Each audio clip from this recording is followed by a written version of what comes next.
Hey friends, if you wish to download and install Google Chrome on Windows 11, then please watch this video. I will guide you through the process. Now, interestingly, you won't find Chrome on the Microsoft Store, so you will have to download it from the original website.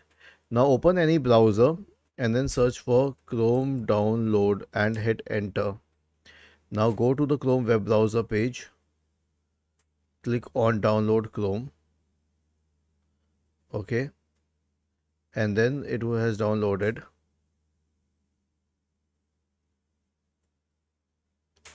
And then click on open.